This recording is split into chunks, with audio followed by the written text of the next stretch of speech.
The Salem Horror by Seabury, Quinn. When the sightseeing bus from Boston carries tourists from the west and south through the crooked and historic streets of Salem, Massachusetts, the lecturer waves his megaphone toward a long, turtle-backed rise of land with the stereotyped announcement, "On your left, ladies and gentlemen, is the famous Gallows Hill where witches were hanged in the colonial days." Just that. A 19-word sentence. A craning of curious necks, a raising of perfunctorily interested eyes, and the cumbersome omnibus rumbles and bumps away on its homeward trip, leaving behind the monument of the most dreadful chapter in American history.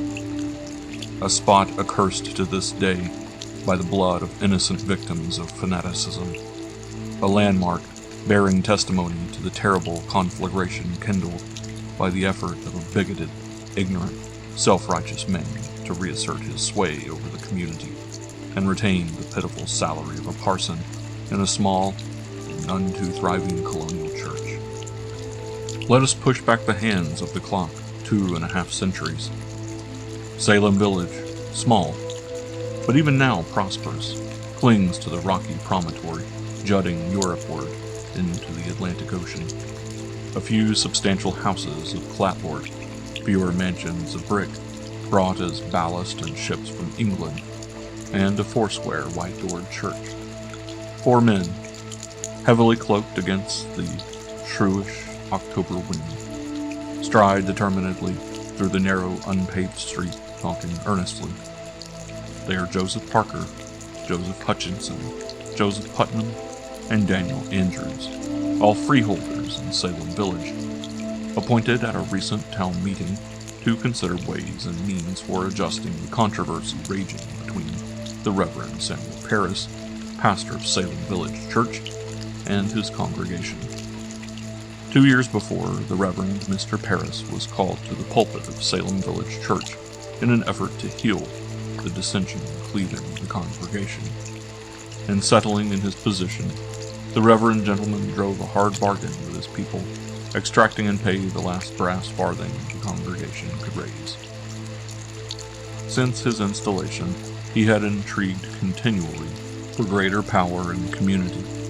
Failing to secure a deed to the parsonage property in his own name, he had set one faction of the congregation against the other, taking sides first with one side, then the other, till the little band of worshippers is torn to pieces with factional strife. From the window of his study in the manse, Mr. Parris sees the 4 select men striding down the street, and his sallow face reflects the misgivings his heart feels. These men, substantial citizens all, are not to be browbeaten or bullied by any clergyman, no matter how thunderous his words or violent his temper. They will surely suggest the emptying of his pulpit as the only means of settling the controversy. Something must be done. A means must be found to unite the people in one common cause and divert their dislike from their pastor. Love? No. The Reverend Mr. Parris's religion knows no love. He is a fundamentalist of the fundamentalists, and like his modern brethren of the same school, finds his favorite passages of Scripture among those which tell of the dreadful vengeance of the Almighty. Fear? Hatred? Perhaps. Those emotions sway men and women more vigorously than anything else. But how? How? The reverend gentleman takes up his great cedar-bound Bible and opens it at random. Advice, if not comfort, is to be found in its pages. He reads intently by the waning afternoon sunshine, his long, crooked-nailed forefinger tracing the words of his eyes devour line after line. The 27th verse of the 20th chapter of the book of Leviticus. And a man also, or a woman that hath a familiar spirit, or that is a wizard, shall surely be put to death. Their blood shall be upon them. Mr. Parris closes the holy book and paces his study floor, his head bent, his lean, knotty fingers locked behind his back. He meditates the text he had just read. Their blood shall be upon you. Among other household effects, the Reverend Mr. Parris owned 2 servants, John Indian, a partially civilized American aborigine, and Tituba, a half-breed woman from the West Indies, part Indian, part Negro. Like most West Indian slaves, this woman laid claim to a knowledge of voodooism, or obeah, pretending to tell fortunes by palmistry and foretell the future by divination and communion with the spirits of the dead. Such things were roundly denounced and heavily penalized by the laws of the colony, which makes what followed doubly hard to explain. During the winter of 1691 and 92, a circle of young girls and women began meeting at the Reverend Mr. Parris's home for the purpose of consulting Tituba and learning the secrets of palmistry and fortune-telling. Those engaged in the forbidden pastime were Elizabeth Parris, age 9, Abigail Williams, 17, Ann Putnam, 12, Mary Walcott, 17, Elizabeth Hubbard, 17, Susanna Sheldon, 18, Elizabeth Booth, 18, Sarah Churchill, 20, and several others in their late teens or early 20s. Mr. Parris could not have been unaware of these gatherings or of their purpose, for 2 of the young women, Elizabeth Parris and Abigail Williams, were members of his immediate family, and all the seances were held in his kitchen. Nevertheless, it does not appear that he forbade Tituba to teach the black arts to members of his family and flock, or denounced the unlawful assemblies to the authorities. On the contrary, he seems to have exhibited a mildness and tolerance entirely at variance with his usual habit and the custom of the times and community. Winter ran its course, and springtime came, and with it a remarkable sequel to the meetings at Mr. Parris's house. The girls and women who had studied with Tituba began behaving in a most unaccountable manner. Some of them would creep under chairs, tables, or benches. Others uttered strange and unintelligible words and cries. Still others indulged in spasms and fainting fits, choosing the most public places to display their seizures. Simple home remedies failing to relieve the children's strange illness, the village physician, a Dr. Griggs, was called in, and after making an exhaustive examination of the patients, gave it as his opinion that they were bewitched. This was quite in accordance with medical ethics of the times, which permitted physicians to make the devil the excuse for their own inability to diagnose a case or effect a cure. The devil was no laughingstock in the 17th century. He was a very real and personal fiend, devoutly believed in by all who called themselves Christians, and was ever on the watch for some unweary soul. All the world was a sector on which the forces of good and evil contended unremittingly, and just as God chose his ministers, so the devil chose his to further his work among men. Holy Scripture declared there were such things as witches, and it was man's bounden duty, as a good follower of the church, to kill off this wicked brood wherever found. So it was in Salem village in 1692, and the doctor's announcement of witchcraft set the superstitious people afire. The afflicted children, differing not at all from children today, proceeded to make the most of their position in the public eye, and acted more outlandishly than before. Abigail Williams, Mr. Parris's own niece, rose in church one Sunday morning and shouted to her uncle, "Now stand up and name thy text!" All eyes were turned on her in horrified amazement, but Mr. Parris, who had never before been known to let a slight to his ministerial dignity go unrebuked, looked mildly at her and announced his sermon would be based on the 18th verse of the 22nd chapter of the book of Exodus. "Thou shalt not suffer a witch to live." Sermons in those days were not gauged by the minute hand of the preacher's watch, but by the sands of an hourglass on the pulpit rail, and it was not till the glass had been twice reversed that Mr. Parris concluded his impassioned harangue. He traced the abominable crime of witchcraft from biblical days to the founding of the Massachusetts Bay Colony, ever reverting to his text and urging the congregation to perform their religious duty and put all witches to death. At the conclusion of his discourse, the little church was filled with an hysterical mob, ready to turn upon any suspected person and execute him on the spot. And the excitement was raised to fever pitch when one of the bewitched girls suddenly rose to her feet and cried, "Look where she sits upon the beam!" Who? Asked the congregation excitedly, for they, of course, saw no one seated on the ceiling beams. Another girl, also eager to be noticed, rose with a wild shriek and exclaimed, "There is a yellow bird sitting on the minister's hat!" Where? The bewildered people cried, for the yellow bird was naturally as invisible to them as the witch on the crossbeams. When meeting was over, the children's parents pressed them to name the wicked persons who had bewitched them.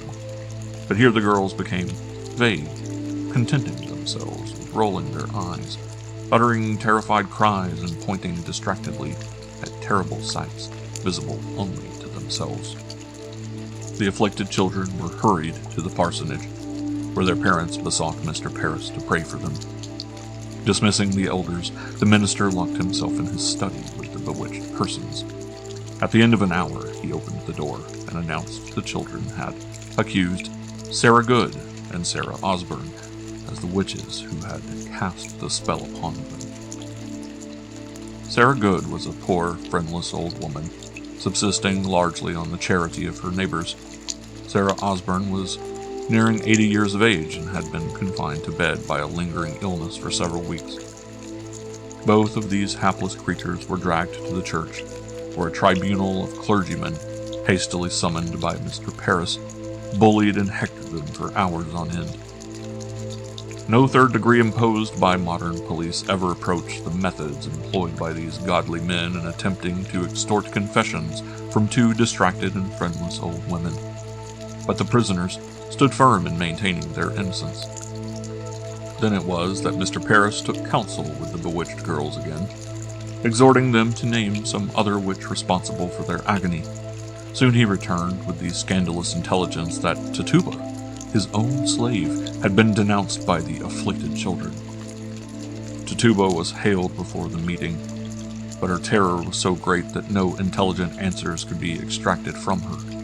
She was paroled in the custody of her master, who promised his reverend colleagues he would reason with her and impress her with the error of her ways.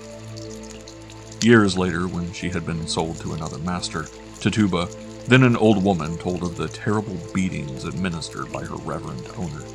Beatings merciless and unceasing, until she willingly agreed to confess herself a witch and implicate Goody Osborne and Goody Good in her confession.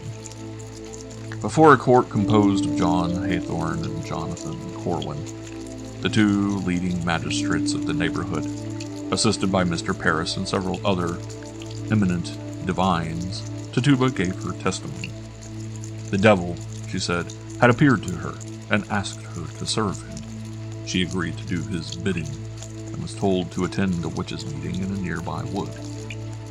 Together with Sarah Good and Sarah Osborne, she had mounted a wagon pole and had been whisked through the air with the speed of the wind. In the heart of a deep, dark grove, the location of which she was unable to give, the devil awaited them in the form of a huge black man with one eye in the center of his forehead. She and the other two women had signed their names in his book with a pen dipped in their own blood, kissed him on an unusual part of his anatomy, and acknowledged themselves his servants forevermore. All this time, the afflicted children had been keeping up an incessant noise, screaming, groaning, and writhing on the floor. When Goody Osborne's poor old hands twitched with nervousness, the children declared they suffered agonies, for she was pinching them. When Sarah Good brought her toothless gums together in senile terror, the shameless little wretches shrieked out that they were being bitten. Poor bedridden Sarah Osborne showed conclusively that she could not have attended any such meeting as that described by Tituba, for she had been confined to her home with illness at the time she was supposed to be attending the assignation. That, the court decided, was all the more proof of her witchcraft. Only a witch could be in two places at once. And since Tituba had testified Sarah Osborne was present at the meeting with the devil, and Sarah Osborne had shown she was home in bed at that very time, why, forsooth, she was in both spots at the same moment, and therefore more undoubtedly a witch than ever. Tituba, Sarah Osborne, and Sarah Good were sent to Ipswich jail as convicted witches, there to lie awaiting the hangman's convenience. Exposure and the weight of the heavy iron fetters riveted on her wrists and ankles proved too much for Mrs. Osborne. She died in jail.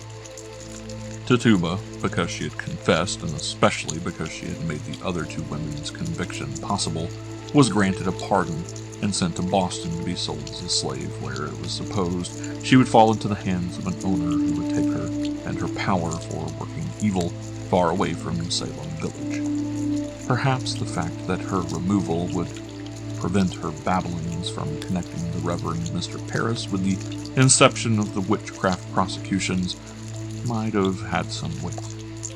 Sarah Good lived to mount the gallows. As she stood with the rope about her throat, the clergyman said, "Thou art a wicked witch." "You are a liar," replied the old woman with spirit. "I am no more a witch than you are, and if you take my life, God will give you blood to drink." The second of Seabury Quinn's true tales of witchcraft will describe the accusations of evil made by our Puritan ancestors against Giles and Martha Corey, whose memory has been preserved in Longfellow's poem drama. The spectacular death of the stubborn wizard Giles Corey beneath a beam, and the hanging of his wife Martha on Gallows Hill belong to the darkest period of America's history. In Weird Tales next month, on sale at all newsstands March 1st. End of the Salem Horror.